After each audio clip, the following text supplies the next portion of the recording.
பார்த்தேன். பார்த்து இட்லி கடை ஒண்ணு வச்சிட்டேன். சரி. என் கடைக்கு முன்னாலதான் வந்து கப்புனு பிடிப்பான ஒரு கப்புனு பிடிப்பான அந்த பிரேக்கையும் கிளச்சியும் கப்புனு பிடிப்பான என்னோட புதினா சட்டனிக்கும் என்னுடைய தக்காளி சட்டனிக்கும் என்னோட மல்லிப்பூ இட்லிக்கும் அவனுங்க தொட்டா தின்னுவானுங்க. அவனுக்கு அப்படியே பெய்யல பெய்யறாங்க. தண்ணி ஊத்தி. ஆமா பார்த்தேன். இட்லி கடை வச்சு போயிட்டு இருக்கிறேன். சரி பாபா, இட்லி கடை வச்சு லாப நஷ்டம் என்ன? லாப நஷ்டம்னு கேக்குறேன். இந்த துர்க்கை அம்மா மேல சத்தியமா 3 புள்ள இருக்குது. சிப்பாய் போட்ட முந்தானிய வேற ஒரு போட மாட்டேன். எப்படி வந்ததுன்னு கேக்குறேன்.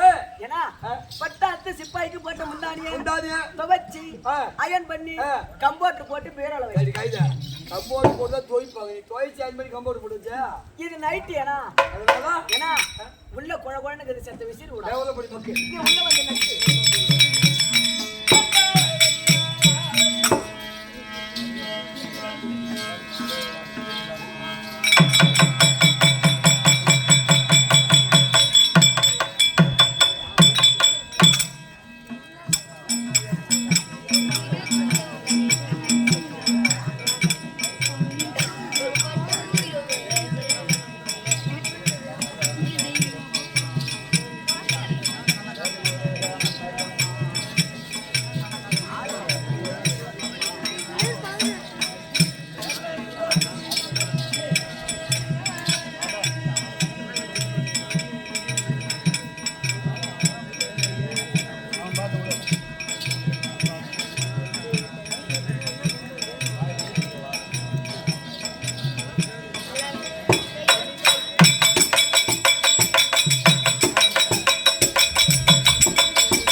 எப்படி நாலஞ்சகனாய் வாடுகின்றேன்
துண்டை இடுப்புல கட்டணும். வந்துக்கிற அம்மா இல்ல, சாதாரண அம்மா இல்ல, அம்மா இல்ல. தேவடி அதுக்கு தேவசம் முட்டையா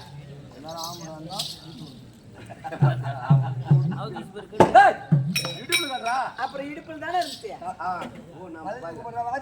வளைஞ்சு கும்புறா வாத்து முட்டை, குனிஞ்சு கும்புறா கோச முட்டை. எம்மா தாயே அம்மா நாயே அழிஞ்சு போவாத தேவையா பையா, 5-15 வரா போவாத. 15 வரை தாண்டா வெயில் டைம்ல நீராகறதுக்கு நல்லா இருக்கும். ஆதிபரா சக்தி எம்மா ஆதிபரா சூத்தி உலக மாதா எம்மா உலகத்தையே கெடுத்த மாதா. எம்மா அவன் கேள்வி கேட்டு ஆம்பரா மூடி குறையாத குடிச்சாயா. ஆமா அவனுக்கு கேள்வி கூட எனக்கு பல்மரி கொடு. யார் யார் உள்ளத்தில் எப்படி வாழ வேண்டும் என்று நினைக்கின்றீர்களோ அதன் பிரகாரமே வாழ்ந்திருப்பேன். அவரு லஞ்சம் வாங்கி பேசணும்னு நினைக்கிறேன். இப்ப என்ன வந்தவொடனே என்னுடைய ஆளை